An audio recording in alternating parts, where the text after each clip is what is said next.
Hello my lovely Year 3s at Garfield, I hope that you are keeping well. Mr Gray and I would like to say well done for working so hard already at the start of this summer term.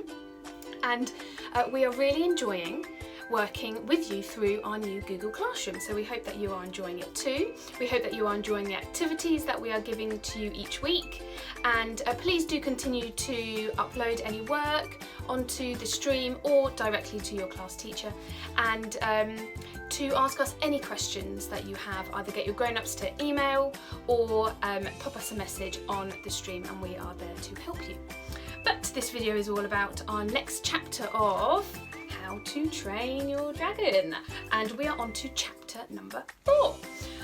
But just before I jump in and start reading to you chapter 4, let's have a very quick recap on chapters 1, 2 and 3. If you haven't listened to them, then they are on the channel, so just go back to some previous videos and you'll see chapters 1, 2 and 3 there. Very quick recap. Chapter 1 was called First Catch Your Dragon. So this was the chapter where we were introduced to all of our, well, most of our characters so far in the book, including our main character Hiccup Horrendous Haddock III and his good friend Fishlegs. And we were also introduced to the lovely Gobber the Belch, who was the person in charge of training up these young Viking warriors to be able to go and catch their dragon, a really important step in being able to become an official Viking warrior. So that first chapter was all about what they had to do. Chapter 2 was called Inside the Dragon Nursery, and this was where the young children went off onto their adventure to catch their dragon, and it was all going so smoothly until Fishlegs, right at the end, decided to grab a dragon and in the process waking up the entire nursery of dragons, and all of the children had to run and they just about escaped with their lives. However, Fishlegs had no dragon. Hiccup had a dragon.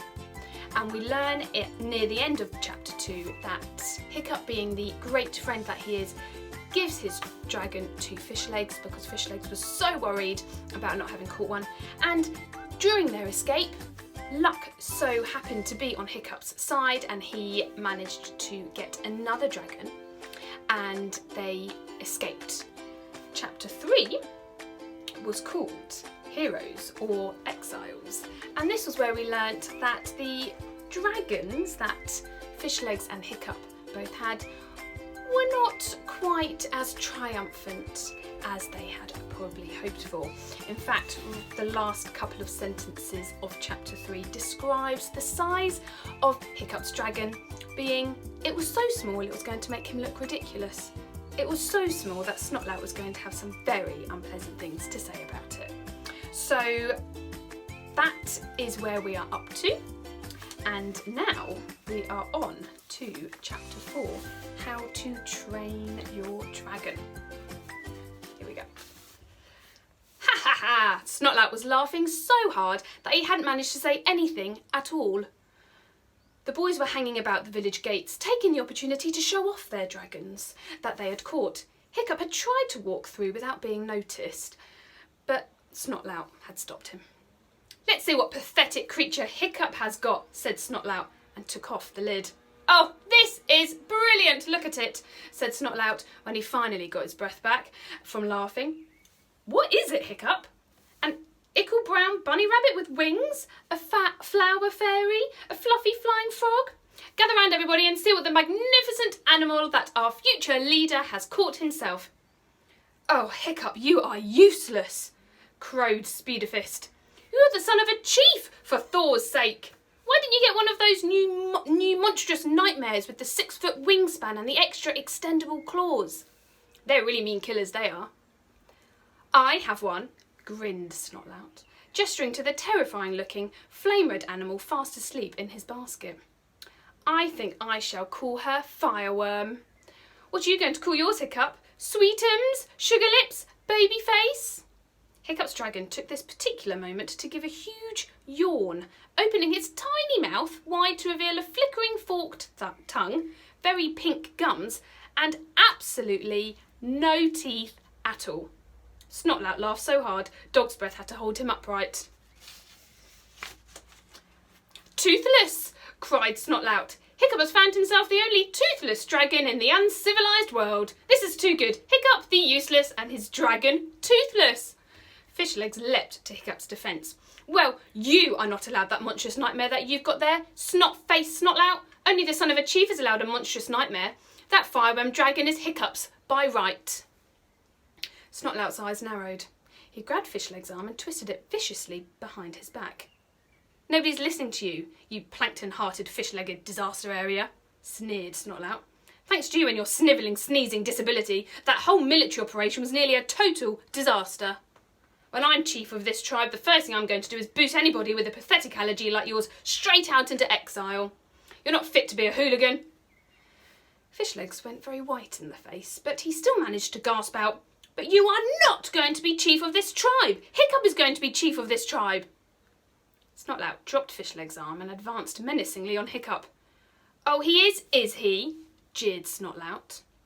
So I'm not allowed that monstrous nightmare, am I? Our future leader is keeping very quiet about it, isn't he? Come on, Hiccup. I'm stealing your inheritance. What are you going to do about it, hey? The boys all looked solemn. Snotlout really had broken an ancient Viking rule. Hiccup should challenge you for your dragon, said Fishleg slowly. And everybody swivelled around to look expectantly at Hiccup. Oh, brilliant, muttered Hiccup under his breath. Thank you, Fishlegs. My day just gets better and better. Snotlout was a great brute of a boy who didn't really need Dog's Breath's help when it came to bashing people up. He wore specially constructed bronze-tipped sandals in order to cause maximum damage when kicking people. Hiccup tried to stay out of his way as much as he possibly could. But he couldn't ignore this insult to his status. Now Fishlegs had helpfully pointed it out, without looking like a coward in front of the other boys. And if you became known as a coward in the hooligan tribe, well, you might as well go the whole hog and wear a pale pink jerkin, take up playing the harp, and change your name to Ermintrude. I challenge you, Snotface Snotlout, for the dragon, Fireworm, who is mine by right, said Hiccup, trying to hide his reluctance by speaking as loudly and formally as he could.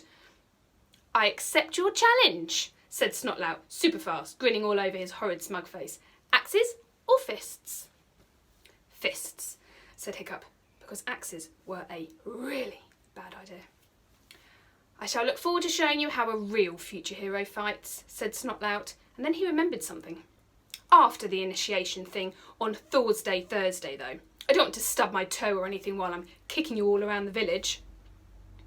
Hiccup might win, Fishlegs pointed out. Of course he won't win, boasted Snotlout. Look at my sporting ability, my Viking courage, my capacity for mindless violence. I shall win just as surely as I shall be chief of this tribe one day. I mean, look at my dragon. Look at his dragon. He pointed mockingly at Toothless. The gods have spoken. It's only a matter of time. In the meantime, Snotlout carried on, I shall live in fear of being gummed to death by Hiccup's terrifying toothless terrapin. And Snotlout sauntered off in a lordly fashion, giving Hiccup a nasty kick on the shins as he did so. Sorry about the challenge. Fishlegs apologised after they'd left the baskets with the dragons in them under their beds at their homes. Oh, don't worry about it, said Hiccup. Somebody would have got me to do it anyway. You know how they all love a fight. Fishlegs and Hiccup were going to the Great Hall to look for the book Gobber had recommended, How to Train Your Dragon, by Professor Yobbish. As it happens, confided Hiccup, I know a bit about dragons already, but I haven't the foggiest clue how to start training one. I would have said they were virtually untrainable. I'm really looking forward to getting some tips. The Great Hall was a hullabaloo of young barbarians fighting, yelling and playing the popular Viking game of bashyball, which was a very violent contact sport with lots of contact and very few rules. Hiccup and Fishlegs found the book tucked away in the fireplace, practically in the fire. Hiccup had never noticed it before. He opened the book. I've included a basic replica of How to Train Your Dragon by Professor Yobbish here, in order that you can share the experience with Hiccup of opening that book for the first time. Full of hope and interest and expectation. You'll have to imagine that the cover is unusually thick. So that's the replica which has been included in this book. with huge golden clasps and that some scribe has covered it in... Hang on. You'll have to imagine that the cover is unusually thick, with huge golden clasps, and that some scribe has covered it in elaborately fancy gilt lettering. It looks very inviting indeed. So this is the cover, imagining this is all gold, thick, fancy. How to Train Your Dragon by Professor Jobish. Big Axe Books, 10th Anniversary Edition, winner of the Best Book of Barbarians Gold Award. So, let's have a look. They open the first page. Okay. This book is dedicated to Mummy, with love from your dearest, Yob. The publishers, Big Axe Books Limited, would like to point out that they take no responsibility whatsoever for any injuries that may occur as a result of any person or persons following the advice given in this book. Thank you for your attention. And then we have the first page where, because it's from a library, there is a little piece of paper here where you take a book out from the library and it gets printed with a date, and then you need to return it on or before the last date stamped, or I will be very annoyed. I think you know what I mean. So this has been taken from Meathead Public Library. About the author. Professor Jobish has spent many years in the wild observing dragons in their natural habitat. This book is the culmination of his research, and it is the definitive textbook on the subject of these fascinating creatures. Professor Jobish lives alone in a cave on the Isle of Doom. He is the author of Looking After Your Killer Whale and Sharks and Other Great Pets. He is currently writing a book about butterflies.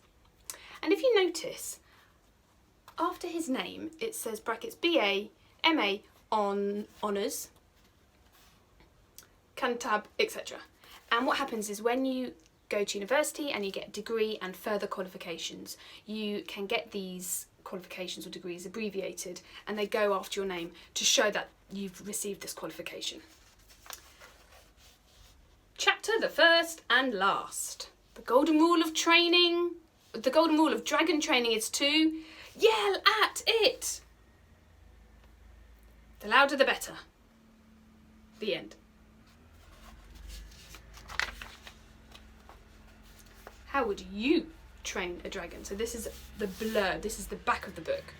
Look inside for all the answers in Professor Jobish's hugely entertaining and informative book. Follow his simple advice and you will soon be on your way to becoming the hero you've always wanted to be. And then there are some quotes there. Praise for How to Train Your Dragon. This book changed my life. A brilliant book. Nobody yells better than Professor Jobish. This is a sensitive and well-researched book that contains all of the information you need to turn your dragon into a pussycat. Jobish is a genius. And that is the entire book. That's it, said Hiccup furiously, turning the book upside down and shaking it, trying to see whether there was anything other than that single page of paper inside it. Hiccup put the book down. His face was unusually grim. Okay, fish legs, he said. Unless you're any better at yelling than I am, we're on our own. We're going to have to work out our own method of dragon training. And that was chapter 4. So, it looks like Hiccup and Fish Legs are going to have to figure out their own way of dragon training, and we will find out how they get on later in the story. I hope that you enjoyed that, and check back soon for chapter 5, which is a chat with Old Wrinkly. So we'll see what that entails. I hope you enjoy the rest of your week. Lovely Year 3s. Mr. Gray and I miss you so much. Continue to keep yourselves safe, and we will speak to you soon. Bye.